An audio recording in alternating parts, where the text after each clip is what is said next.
because I've been going through a lot of different emotions because I did not see this coming. You went from being my brother, my sister's protector, one of the most loved people in my family, to someone I will spend the rest of my life trying to understand. What gave you the right to put your hands on a woman, let alone my best friend, my beloved sister, your daughters, and your son? Why weren't they enough for you?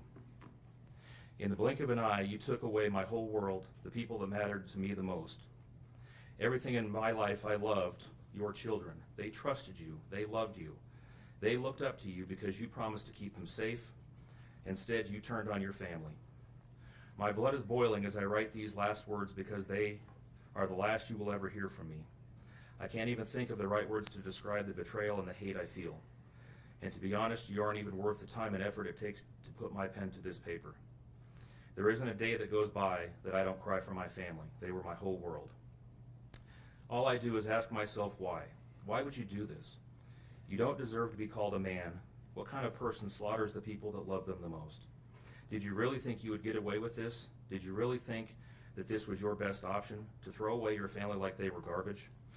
They deserve better, and you know it. I hope you spend the rest of your life staring at the ceiling every night, being haunted by what you've done. None of us deserved this. Hearing my mother and father cry themselves to sleep in this hotel room causes me anguish that is beyond words. I can't describe how this feels, how badly my heart is breaking for my poor parents.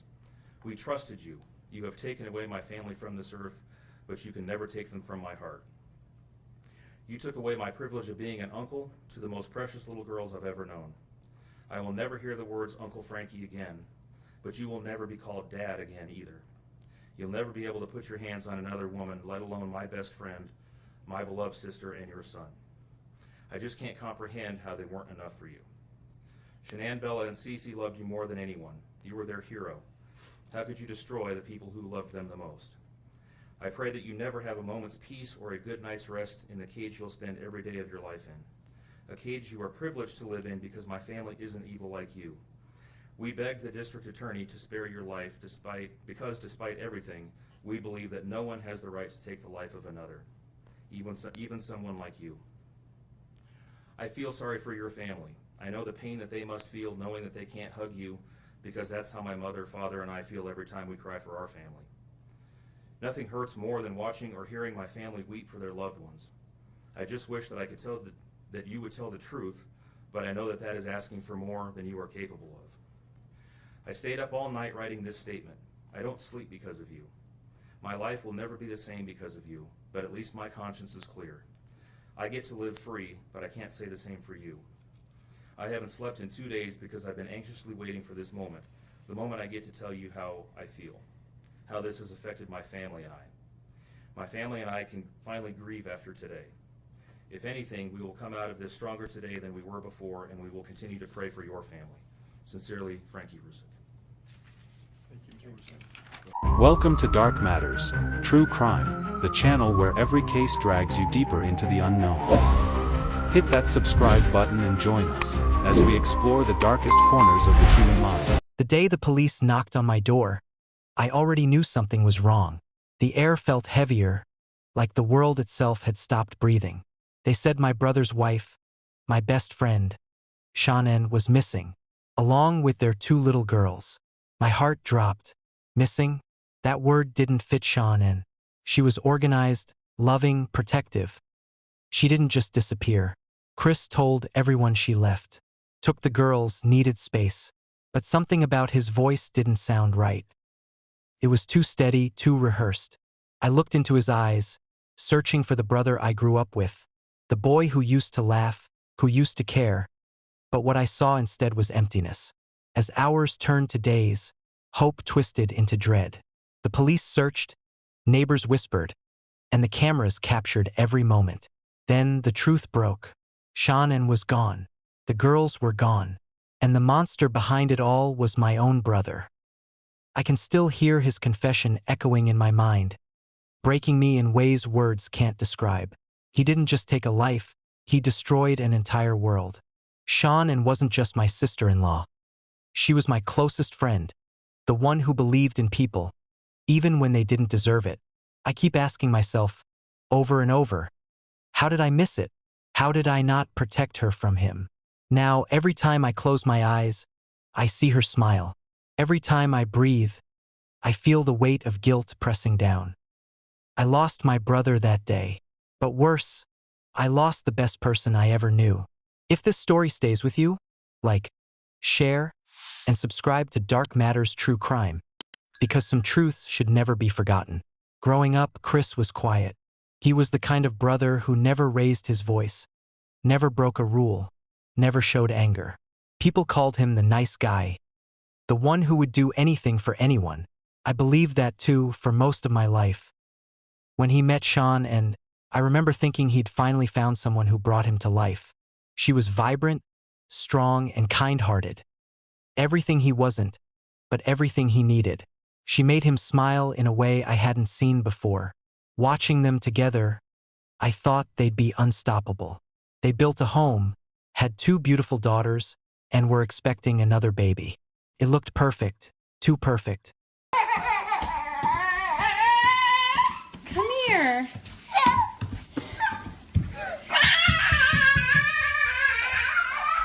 Come here, Bella. Don't cry. Remember, you wanted Santa. Let's turn our tree on for Santa. Hold on. What kind is he? Okay, we got the tree on. We better go hurry up because Santa's going to be cold. Come here. Hold my hand.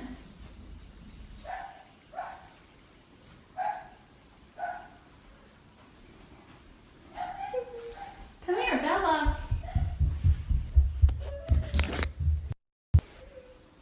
Santa's here, but the kids are freaking out.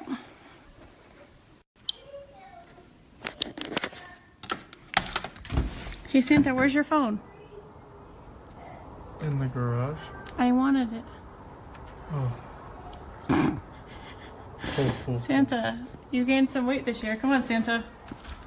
Hold on, Santa. I gotta find the kids because they're kind of scared. Sit down, Santa. Have a seat. I'll try to get the kids.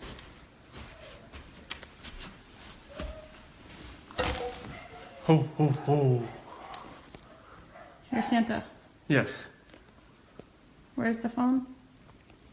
On top of your car in the garage? I needed it for pictures. Hold on. I gotta get the phone. This is hard. As one parent. I gotta get the phone so I can get pictures. Hold, please. My husband's a genius. Doesn't listen. Oh, it's cold. Interior garage door. Come on. Bella, come on. Santa has presents. Bella, you wanted Santa. I'm going to tell Santa to leave. I'm coming with you. Let me get Cece. Come here, come here, come here, come here.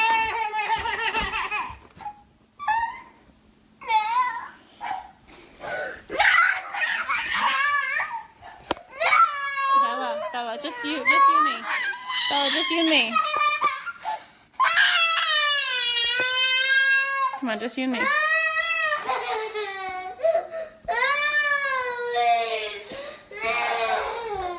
Okay. Bella, I'm going to tell Santa to leave. He's got presents for you. Come on, come on. Chris, do you know? But looking back, I see it now. The silence wasn't peace. It was control. Chris bottled everything, the pressure, the resentment, the dissatisfaction. And Shanann, and ever the optimist, believed love could fix anything. She fought for him even when he'd already decided to walk away. When I visited, I noticed how his eyes would drift when she spoke, how he'd flinch at small things, her laughter, her touch. There was a coldness in him I couldn't name then. I told myself it was stress, fatigue, life catching up. But it was more. It was detachment. It was the quiet before the storm. I wish I'd asked harder questions. I wish I'd looked past the mask he wore. That polite, smiling mask that fooled us all. Now, when I replay every memory, every sign, it all fits together like a cruel puzzle. Chris wasn't losing control. He was hiding who he'd become. If this story grips your heart like it does mine, like, share, and subscribe to Dark Matters True Crime. The mask is about to shatter. It was just after midnight when Shanann returned home from her work trip. She'd been tired but hopeful, ready to mend the cracks that had begun to form between her and Chris. Her best friend texted her that night to make sure she got home safely. Shanann replied, "I'm home." Those would be her last words. By morning, she wasn't answering messages. Calls went straight to voicemail.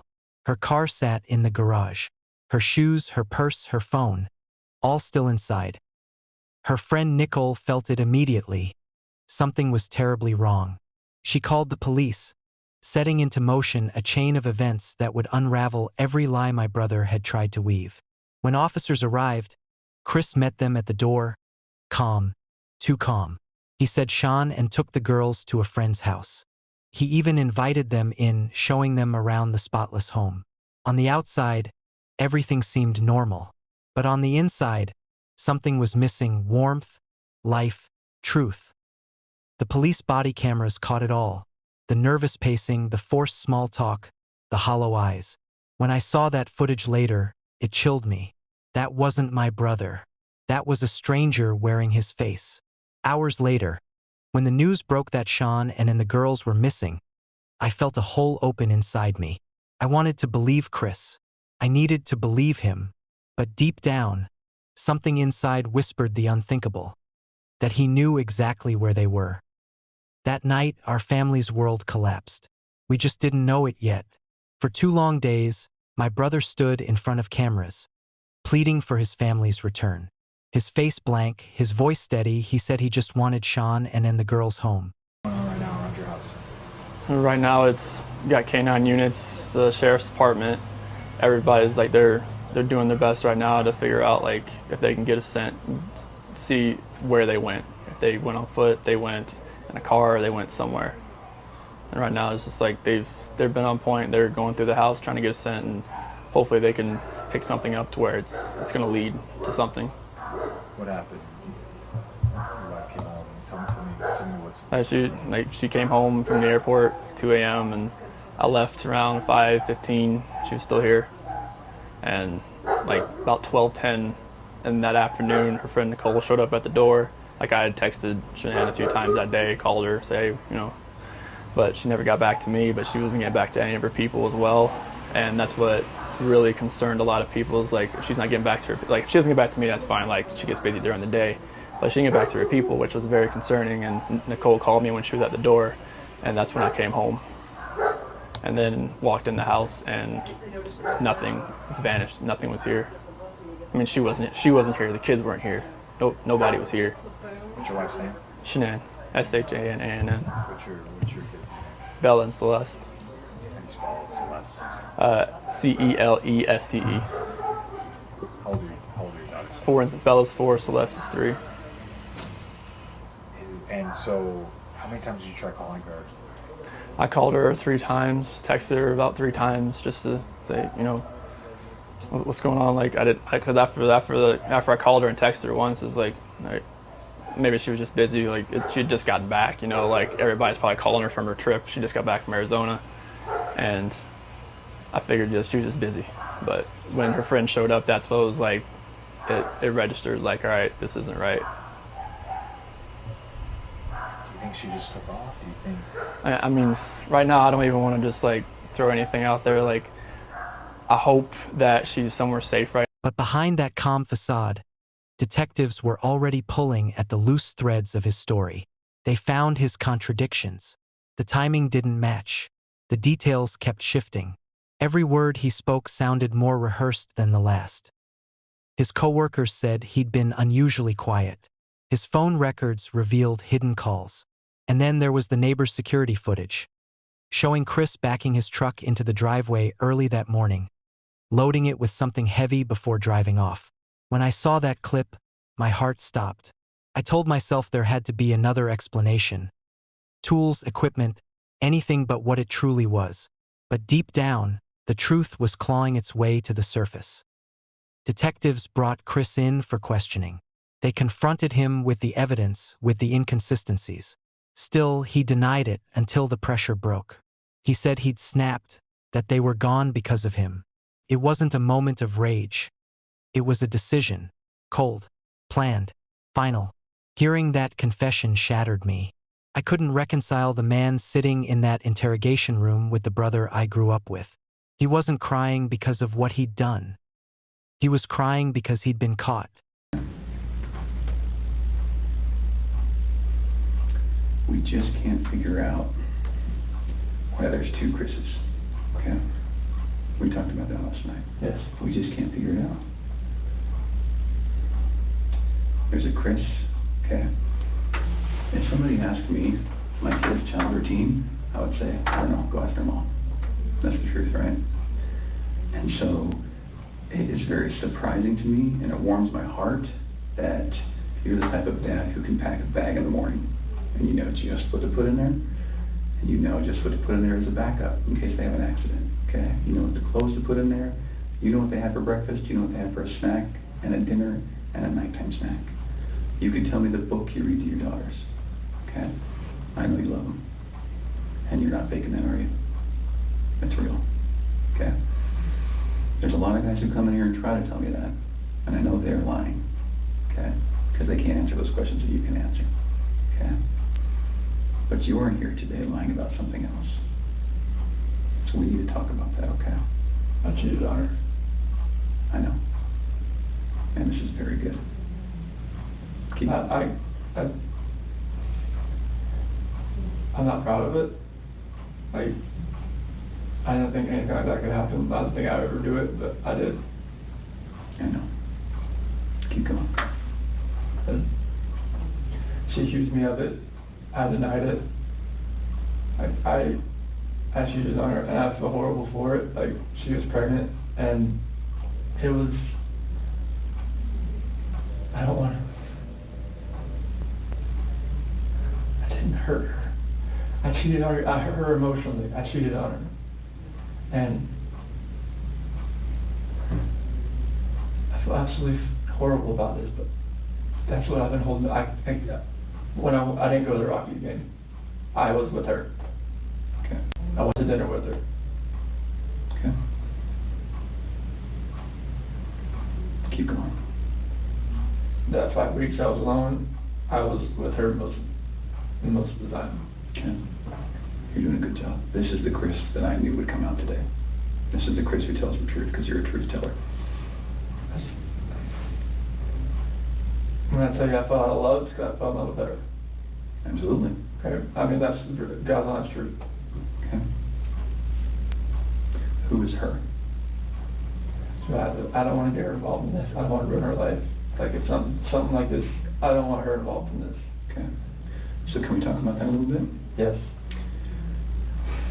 I knew that you would say you didn't want to get her involved. But just because you'd like to take care of people. She's a wonderful person. Like, Mhm. I mean, she knew I was married, yes. And I told her we were going through issues, yes. Yes. And I told her that, we were going to get, at the end, like, you're going to get separated. Like, once I figured out what that was, I didn't know what that was going to be. I know. I had no idea.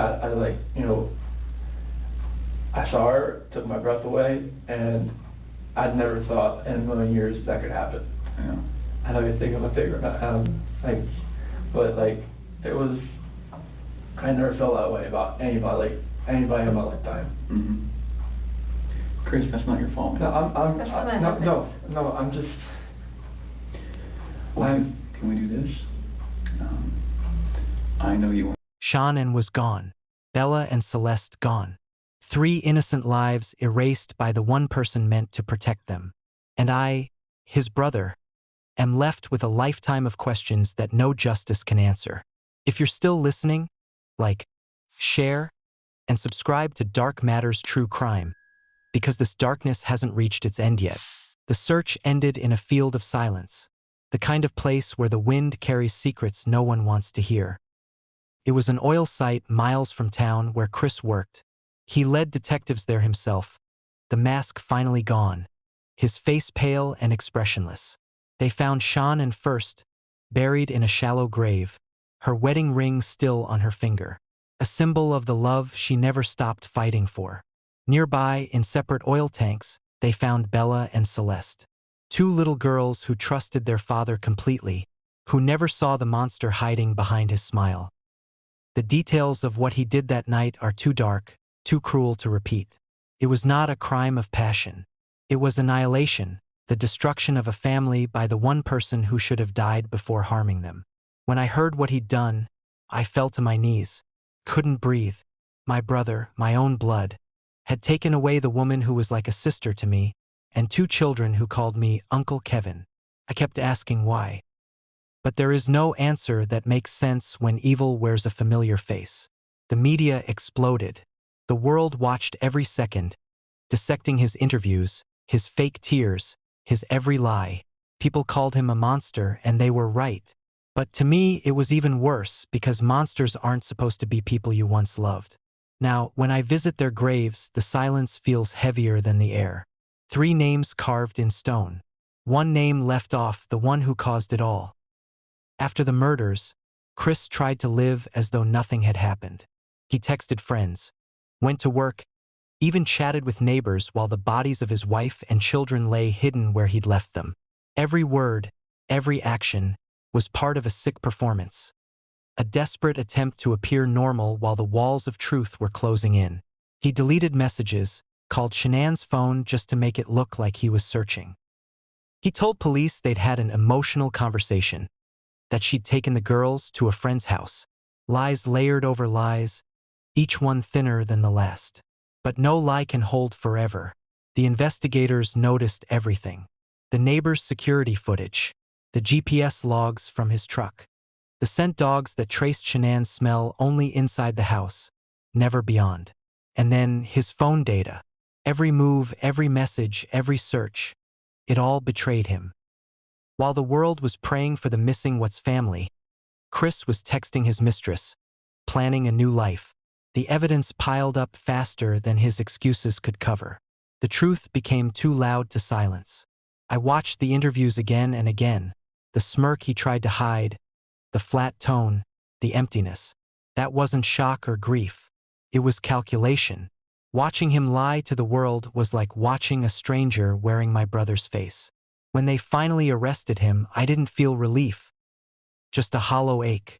Nothing could undo what he had done. He buried them to erase them, but instead he buried himself.